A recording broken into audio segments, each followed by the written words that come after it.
feeling myself. I'm feeling myself. I'm feeling myself. I'm feeling myself. What's up, y'all? Welcome back to your girls channel. Thank you for tuning in. And we got a lot to discuss today because Real Housewives of Atlanta came on last night. The reunion was too much. Even though it was a virtual reunion, these bitches basically acted like they were still on the casting couch on, set just like normal, because that camera and them being on their little laptops and computers did not stop them from still being messy, petty, throwing all the shade around. Basically, Andy classified them as the Shady Bunch because with the way that the virtual reunion looked, it was obviously a play off the Brady Bunch. So he threw that out there, and y'all, the beef was going on between them. They wasted no time breaking down everything and getting into each other's asses. The shit was hilarious and super entertaining. So we gonna get into it, break down the episode. Before we do though, make sure you subscribe to my channel. Make sure you hit that like button, okay? While you were at it, if you are new to your girls channel, appreciate you for tuning in. Make sure before you go, you hit that subscribe button though, okay? So let's get into the reunion first. We gotta talk about the looks, of course.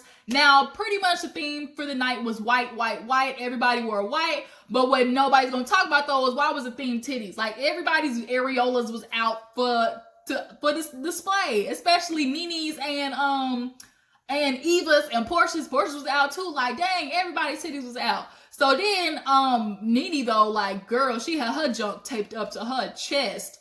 Eva, she had her, like post breastfeeding titties, looking like flapjacks.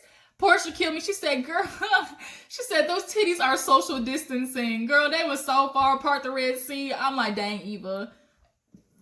Ooh, excuse me. It don't matter, though, because Eva's face, though, that's all that mattered, because Eva gave face. She definitely had the best face for the night. Everybody, as far as looks go, wasn't nothing super special. Obviously, they can't do too much because it's just from, like, the torso up. But everybody had a good look. I love Candy with the one dramatic sleeve and the hair. Yeah, everybody just looked really good. I like that the theme, like everybody had like those big gaudy earrings, just to do something up top. What the freak?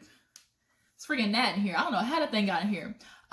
So everybody's looks wise was like straight, super pretty, but that's not what we're here for. We didn't come just for the looks. We came for the drama and the messiness, okay? That's what we're gonna break down. So we open up with everything talking about, everybody's alter egos, okay? So then we're gonna get into Nene versus Nene. I don't like neither one of the bitches. No matter which one, Nene, Lanithia, Nene, any one of them could jump off a cliff at this point because Nene her reign is coming to an end, you guys. Like she has been the HBIC, the queen for as long as we can remember. But as of a few years ago, her train is starting to come to a screeching halt because everybody's getting super tired of her. I'm always right. I'm never wrong. I don't know how to apologize antics, and it's really catching up to her. Nene, you got to understand, don't nobody want to be with a friend it's always about them. A friendship cannot be, 60-40, 70-30, and that's always what it seems to be. Nene always gets these friendships where she always tends to be like either the more outgoing one, the more aggressive one, the more assertive one, or somebody that's a little bit more yoked than the other person. She cannot be friends with another strong bitch. It just isn't going to happen, which is why her and Kenya bump heads a lot. But the writings were on the wall when it came to Nene, and this season, bitch, you was on your way out, and you knew that, which is why you did a lot of the shit you did this season, aka the apology tour, which we're gonna get into a little bit later. So then we gotta talk about Kenya versus Ken, okay? Because if you want to talk about a difference, there's a real difference right there, because we all know Kenya is Kenya more hair care, Kenya more hair care. All up in Marlo's event, coming with a second line band and everything, messing up all Marlo's good juice. And that's what Kenya is. But Ken, who the fuck was Ken? Okay, because when Mr. Mark Daly says Ken, rein it in, Ken. Okay, Ken, that's not what we're gonna do, Ken. And he told the bitch to sit down at that charity event. She's like, I'm the hostess. Why can't I get up? Everybody's like, we like Ken, especially Nene, because Kenya's like, I like Ken, because Ken knows how to shut the fuck up, okay? You gonna need to be quiet. Hush, zip it, okay? And she certainly does that when Marcus around. At that bowling alley, she's like, he said, yeah, I want both of you guys to come. Greg, Nene, and Ken agrees, right? She's like, yeah, I agree. And everybody's like, who the fuck is this? Like, Ken, are you okay for Nene to come? But she gonna be quiet because at the end of the day, she knows when she get back home, that is a battle she does not want. And it's very obvious that he knows how to beat her down, when the doors are closed. That is very apparent to me. That is what happens. We saw 10% of it, this season. But I think most of the stuff happens, in the dark. But what happens in the dark comes to light. And then of course we got Candy versus Salt Bae. Eva kind of gave her that name because this season definitely was Candy's season to go around and kind of, subsequently stir the pot between all these bitches. Candy was definitely going around putting her little juice, delivering information. But she wasn't doing it purposely. She wasn't doing it like real to be antagonizing. And everybody kind of got on Candy because it's like, girl, you became the bone collector this season, which Sheree got a lot of, flack for during her time. But I think the difference was when Sheree was doing it, you can tell she was doing it to be hella messy. Sheree was throwing her little jabs in. She wasn't delivering the information, with all the pieces together. She was only giving part of the information. Or when she was saying it, she was being real negative or pessimistic. She just wasn't doing it due justice. But Candy, I will say about Candy, through all the years that we have seen her on the show, when she tells you something, out of anybody on the show, we know if it's coming from Candy, she is the least likely to lie about something. She is going to tell you the truth, what really was said. And anytime Candy has relayed information, it has always been verbatim what the other person has said. And even though, it can come across as she's stirring the pot, I can respect the fact that, she feels like, look, I'm not going to let somebody go into a blind side. If I hear you giving this person all kudos and accolades and I know they was just talking shit behind your back, I'm going to tell you because, Candy's in this weird spot of, well, if I say something, I'm messy, but if I don't, then I'm fake because of, if they watch it back and they knew I was in the room with that girl while she was saying all that stuff, then I'm going to look like I'm the messy one. And of course, like, you're kind of damned if you do, damned if you don't. So, after they talk about everybody's alter egos, we got to get into Kenya because obviously her and Mark Daly were a huge, theme for this season. So, Andy kind of breaks down how this season, her relationship was definitely put on display. We see the flashback, how horrible of a nigga that was. And Andy kind of, asked her where her relationship is at now. And she said, oh, things are great, Andy. After the show, he kind of did a real 360. I had blocked him. He couldn't reach me. So he started sending me emails. And it's like, he doing all this stuff now. And Andy was like, well, I can only assume it's because he saw how much of a dick he was on the show and realized, dang, I got some work to do. And she's like, I'm sure that had a lot to do with it, but it's just really great to see him fighting for his family and stuff like that. So he reads a fan question and basically it was, Kenya, like, how can a person like you sit there and allow somebody to chastise you, talk to you like a child, and that's supposed to be your husband, your man, your lover?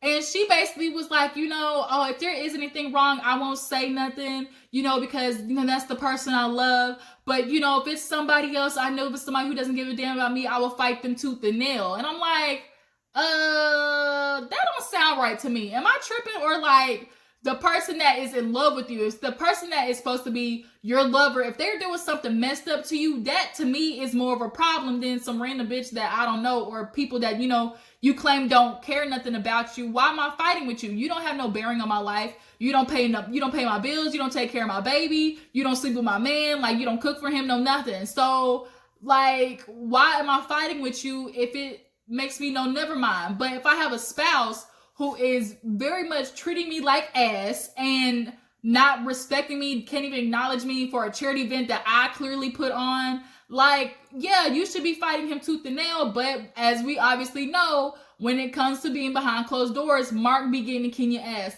obviously. He has done a number on her emotionally, psychologically, and that is not for the better. But we can clearly tell that, Andy even said it like, dang, like, Kenya, I'm surprised, like, because I know you to be a very strong person. I was not prepared to see you be such a subdued, bottom bitch. Like, he treated Kenya like ass this season. So she basically said, things are good right now. We're working on it. He's going to be a good person. I'm confused. Y'all seem to do this virtual, therapy and stuff like that. Mark is in New York. I'm confused why the hell he's in New York. Why is he not here in Atlanta close to you and his child? Why is he not quarantining with you? If you so-called working on the relationship with your wife, wouldn't you want to be quarantined with her so y'all can get back to a place that y'all are good again, where y'all can get back to a place where, you know, y'all can find love for each other again? Like, that's my logic. But he's up in New York, and it ain't no reason for him to be in New York because shit is closed down right now, obviously, with stuff going on. He got a restaurant. Ain't nobody going in a restaurant right now. So why is he not in Atlanta? Like, I ain't buying that. I'm just not buying it. I can't. Like, Kenya, girl, you have to make this shit make sense. So after that, we obviously get on the fact that everybody kind of felt like this was karma for Kenya. You know, I don't want to say it's karma, but it is so hard not to see the correlation between how Kenya, when you first stepped on the scene, you had a lot of shit to talk about people's marriages and their relationships. But the minute yours start going through some turmoil, it's like, oh, it's nobody's business. Nobody should be talking about it. Like, it's not for anybody to know, but you sure had a lot of stuff to say about other people's relationship. And I thought for the first time, you know, I actually agree with Nene on this part. Yes, it was easy for for Kenya to sit there and talk about people's relationships because the bitch wasn't married. She at that point, Kenya thought of marriage as, you know, rainbows and sunshine and butterflies, and that's not all it's cracked out to be. A real marriage is gonna go through its ups and downs. Unfortunately, your downs is on reality TV. So, bitch, that means everybody gets to talk about it, just like you talked about everybody else's. Especially the way you did Kim Fields, the way you did Portia, talking about Cordell putting his hands on her, which that's news to me. I didn't know Portia had mentioned something about that and how Portia was his beard and stuff like that. So her and Portia ended up getting into a battle over how she was saying all that stuff about her, and it's true. Like, it was true. Like, Kenya, you came for everybody. She said, accept your past. Accept your past, Kenya. Because Kenya kept trying to blow over it. Like, no, bitch, we ain't ready to blow over it. You need to admit to the fact that you said some foul stuff. And then on top of that, it's like, you know, now all of a sudden, that was in the past. We're not going to talk about, we're not going to bring old stuff up. No, bitch, we are. Because that's why we're at the place we're at now. So then we got to talk about why, you know, Andy asked her, well, how would you have felt had Tanya brought in the lady that Mark was accused of cheating on you with? And you see how Kenya breezed past that question, how she kind of turned it around and didn't make it about the actual, you know, question he was wondering, which was, how would you have felt or would have been wrong had Tanya done that to you? She didn't want to answer that question. So she turned it into, like, she like backpedaled and pussy pop. Like, she really didn't, you know, on the season, we saw how she said Mark was texting a girl, and in the messages, she talked about let's keep the sex going. Now, in order to keep the sex going, that means there had to be some fucking from the get-go, Kenya. That means he had to be having sex with her already. So that right there, you already trying to backpedal on. Now she's trying to sit there on the reunion talking about, oh, I never said Mark did all these things, and that, yeah, he was wrong, but, you know, he would send text messages to the girl.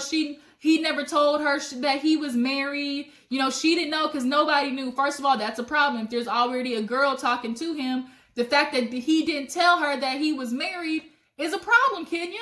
So, yeah. And then it's like, oh, he didn't.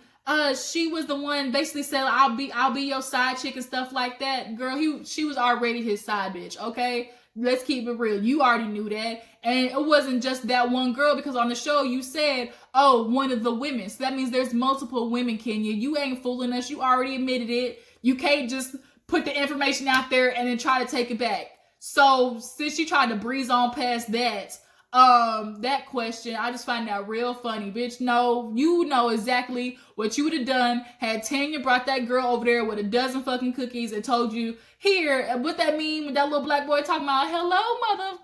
That's exactly what I would have had. Tanya ain't strong enough, which is why she did that shit to Tanya. Tanya don't have no backbone when it comes to fighting and getting an argument with crazy bitches. And Kenya's one of them. You gotta really get in her ass to really like check her, okay? Cause Kenya, she lucky that ain't nobody really just mollywopped her ass. Portia gave her a taste of it, but Kenya in the past has definitely deserved to get that ass whooped. So then we move on to Nene, her place in, you know, the reality world of Real Housewives of Real Housewives of Atlanta. That's what I'm trying to say. Nene this season obviously knew, like, girl, this is your last stop. Like, it's looking like this train is coming to a screeching halt. So she had a lot of, stuff to get into. So of course was the beef that she had with Kenya. She also talked about how she thought Kenya's relationship was fake, and that's not a real marriage because they started talking about how she was talking about those things with Wendy and everything like that. Speaking of Wendy, let's get into that real fast because Wendy and Nene obviously had a relationship that was beneficial, more so to Nene.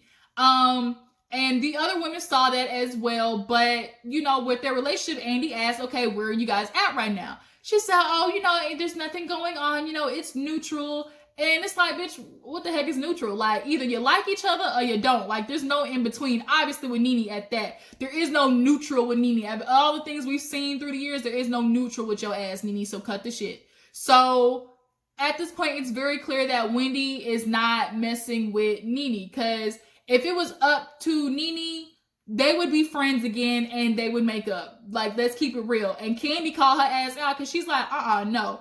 The way that Wendy was talking about her behind was like that girl over there, you over there, that little reality TV show over there, I worked for my, career for 30 years and stuff like that. Wendy went in on her ass. And the reason why Nene, I think, started leaning on Wendy was because, bitch, that's how many times did we see Wendy on the show to have basically Nene filming? She needed a reason to film. And of course, they're going to film her talking to Wendy Williams. So yeah, Nene saw how beneficial that was to her and was trying to get as much of it as she could. And for everybody else, it was confusing how all of a sudden she's hush bucket. But with everybody else, you can run them and they mama, they ball head granny and their kids down on the internet, but you can't do that to Miss Wendell. And that's clear to me is because I think her and Wendy, when they made up, they shared a lot of secret information. They were going through a lot of stuff at the same time together. Because if y'all don't remember Wendy was the one who broke that Nene was going through a lot of stuff that was on the show we didn't know about. And then a couple of weeks later, it came out that Greg was out there slinging that granddaddy dick and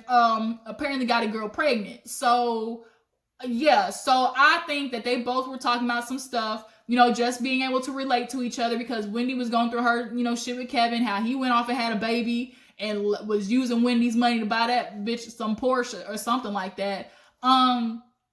So I think Wendy got a lot of information on Nene and she knows not to piss her off because, bitch, it will end up on Hot Topics. And Nene does not want to be on Hot Topics because people are already not messing with her. So then, of course, she was like, you guys don't, they yelling back. Kenny wasn't buying that shit. So then we got to move on to, what happened after that? If anything is out of order, it's because I messed up my notes. They got deleted. So if I miss anything, we'll just drop down the comments and discuss them, after I post this.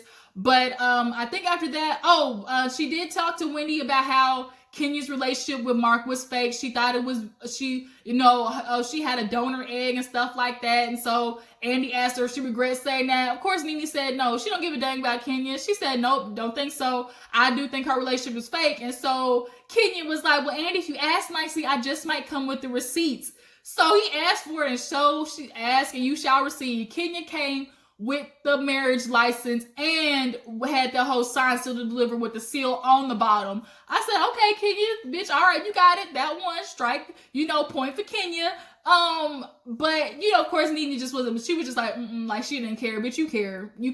And Kenya was like, yeah, it's so funny how you don't care now, but when that's all you was talking about on every confessional you had this season.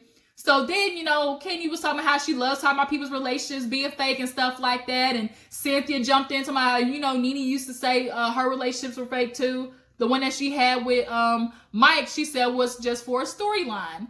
And because everybody was jumping in on it, Eva was talking about Nene and Nene kind of felt like, oh, what we not going to do is jump up on Nene. What we not going to do because first of all, it's real ironic how Nene can exit stage left after she gets confronted about, okay, was that you that said something about Cynthia and Mike? She's like, no, that's not what I said, because somebody was like, no, she said that about Walter or Will. And Cynthia was like, no, it was Mike. And they post the headline, and Nene did not want to address it. Nene is very good at saying shit, and then when it comes time, to pay the piper on it, Nene goes running, or she does the defensive thing, or she does the I'm not talking about, it's not important to me, bitch, I'm not fighting with you. Okay, you're telling the truth, and yeah, you're right. She's very sarcastic, and that's why you get yourself in a lot of these shitty relationships, Nene, because you do not want to admit your faults. Can't nobody be friends with somebody who is not going to admit when they're wrong. So now, because Nene does not want to admit the fact that she was talking shit about Cynthia and Mike on, the blogs and stuff like that, she ends up getting mad to him. What we not gonna do is attack Nene. That's what we not gonna do. And she shuts down the laptop. Era's like, okay, Nene just left.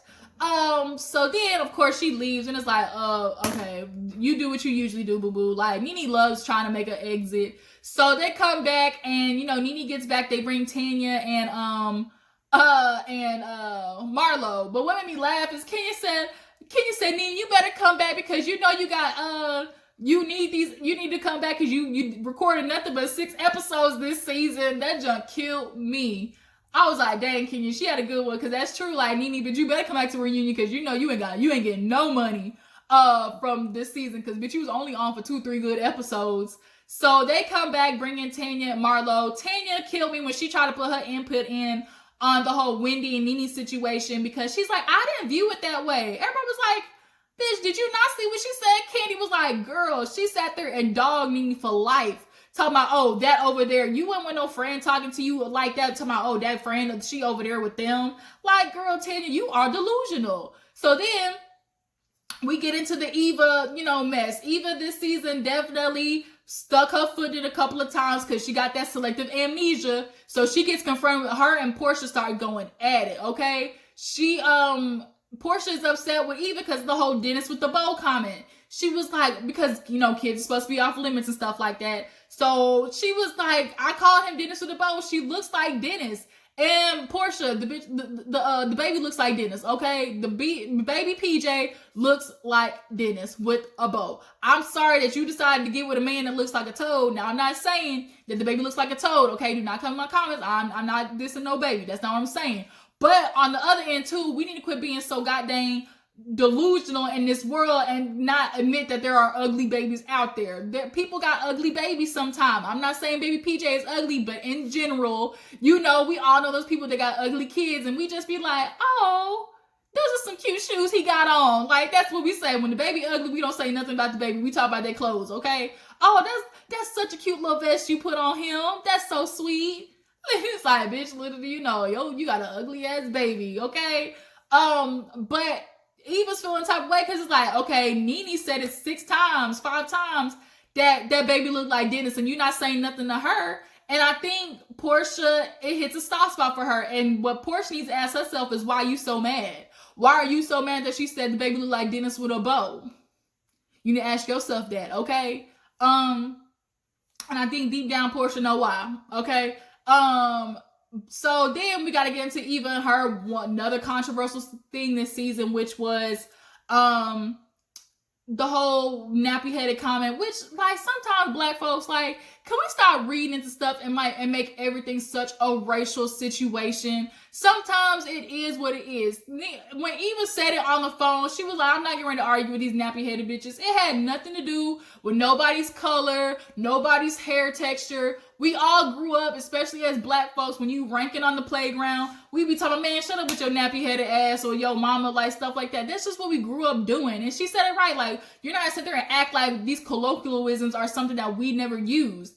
Like, if I'm telling you, bitch, oh, I'm not getting ready to mess with your nappy-headed ass, it's because you got a nappy head. Or if I say, girl, you got no edges, bitch, you got no edges. Whether it come from me or from somebody else. And I think, when Kenya tried to explain, oh, Eva, because you are a fair-skinned girl with slick hair, for people like me with my skin tone and textured hair, it can be real offensive. And I'm like, how is that offensive? Because at the end of the day, whether Eva says it or a girl who is, Portia's color says it, if you got nappy hair, bitch, you got nappy hair. Like, regardless, whoever tells you, granted, why? Because I'm light skinned with green eyes, I can't say you got nappy hair. I'm confused. So that right there was just kind of like, sometimes I think we just be putting too much juice in it. And I get Kenya's point, but just sometimes it's just not that serious. It's just not, because girl, I can't help it that your hair is nappy. It got nothing to do with the fact that you got natural hair or the fact that you might got textured hair. Bitch, if it's nappy, if you ain't put a comb through it in a whole week, I'm sure the shit is nappy. So I'm gonna call you nappy headed. Okay, it ain't got nothing to do with the fact that I'm light skinned and you dark skinned, or you're darker than me, or because I got slick hair. Like when Eva said that on the phone, you can y'all know she wasn't saying that shit to be colorist or like because I'm light skinned, I'm better than like. I think sometimes we be putting that on people who are fair skinned out of just wanting to do that, like to prove a point. I think sometimes.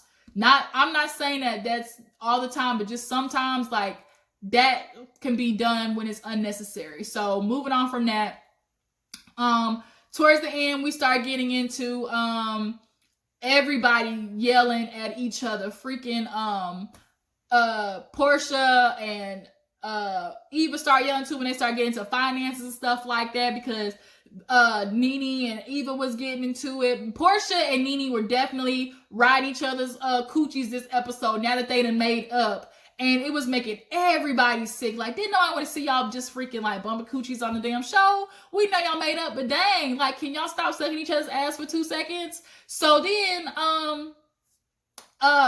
when we talk about Eva's finances, she was like, y'all been talking about my finances all season since I stepped on the scene, you know. And then Portia was like, girl, you want to sit there and talk about everybody else's stuff? And she's like, I can do it. But she's like, oh, but you don't want to bring it up now. She's like, girl, I got my house. And Nene to my Neva, you done stepped into my house. This is my house. Eva's like, well, girl, I'm in my house. I own my house, girl, and I'm young and y'all older than me. Portia said, bitch, quit trying to act like you some spring chicken. She's like, but at least I ain't no age 10. She's like, that's what Portia said. She said, girl, the titties is social distancing. Boy, that joke took me out. Another one that good read was Kenya. Kenya went after Nene. She said, girl, Nene, you don't know what color you want to be today. I don't know if I'm watching the reunion or white chicks. I said, dang, what good Judy helped you out with that one, Kenya? Who was it? So, yeah, that joke was funny. And Nene had nothing to say. The reads was on Nene and she could not handle them. Portia called Eva a bottom barrel bitch. She said, that bitch at the bottom right there, you will never come for me. I will give you a virtual ass whooping. You will not do that. Talk about my child. And so this whole debate about talking about kids, because Andy asked Nene, well, why are you talking about kids when, you know, Sheree got into it for saying something about your son? And Nene, when she said something about Kenya, she was not talking about the damn baby, y'all. She was talking about how big Kenya was. Like, I'm not going to play semantics with you. But when Kenya came back, it was like, girl, when she got on Nene, was like, girl, I could have said so much about your kids, but I didn't say nothing. And we know them kids, your kids, because they look like you. I was like, skirt, oh, okay. Now, we know Nene's kids has been going through a lot of shit. Her sons is not doing well right now. Got all 600 different baby mamas out here doing stuff, you know, doing little extracurricular activities, a lot of stuff, okay? And Nene, your sons is not out here making a good look for you. I mean, you already struggling with how you coming off. Now your sons is making it hella worse. So towards the end, we see that, we talk about the apology tour that Nene went on, and was it really genuine? And of course, nobody thinks this shit is genuine. Nene, it was a freaking, you know, a spur of the moment. You needed, it was coincidence for you. It was convenience. You needed to go around saying sorry to everybody, so you had a reason to film. And you started off with Candy because that was the least, you know, tumultuous problem, because you and Candy have always had this understanding of we see each other, bitch. Like, I see you. Like, you and Candy have always had that. So of course you gonna talk to her first. But, you know, Candy was like, that's real funny, because at the reunion you said I wasn't important, but look who you got to talk to now. So then she made her way through. Then we get to Portia, and they start having this huge crying. Oh my God, life is so hard without you. It's so hard. And Candy was like, bitch, like, I know Candy got a lot of text messages probably of what Portia has been saying about Nene. I know she probably said some foul stuff. And, you know, Kenya had said something about that, like, oh, you know, those two really ain't friends because, you know, Nene called about Portia. And the information was from 3 years ago. And of course, you know, That's a little bit too far back. But then Portia came back, well, girl, you ain't no real friend either. Cynthia, I got receipts for your ass. Kenya ain't really your friend. Kenya been saying some stuff about you. So Andy's like, you got receipts? She said, I sure do, Andy. He said, from this year? She said, yep, this year. So Kenya's like, I never said nothing. And Portia's like, girl, Cynthia, when Portia did this, bitch, that ain't your friend. That made me feel like, Portia might really got some stuff. But of course, Cynthia, blindly went over after, you expect me to believe my friend Kenya sent something to you? So apparently Portia sent the screenshot to, them. We'll go over that in the next episode. But I'm banking to believe she probably messaged Portia because remember they made up. And I think when she got super mad, remember when Cynthia went ahead and had that conversation with Tanya about the cookie bitch coming, and Kenya got mad. I think she probably went off to Portia and was like, I got something for her ass. She want to throw me under the bus. I got her because she was so mad to the point when that girl came, she pulled Cynthia into it and, tried to make Cynthia look bad too. I'm banking on that's probably when, Kenya, if anything, that's when she had said something bad about her. So then when Candy was talking to Portia and Kenya, they both yelling. Portia was like, don't be sitting there trying to make me some victim. I'm not the victim, bitch. I said what I said about Nene, and she said what she said about me. And Nene was like, we both said something about each other. We dogged each other out, bitch. We dogged each other out, bitch. And it was like, girl. And then Portia's explanation was, I was saying it was so hard because back in the day when I was going through it, Nene was really there for me. So I just know with all the things I was going through, with pregnant and Dennis, I knew Nene was going to be there. Had she been there for me, it would have been then. Candy was like, bitch, that was the time she dragged you the most.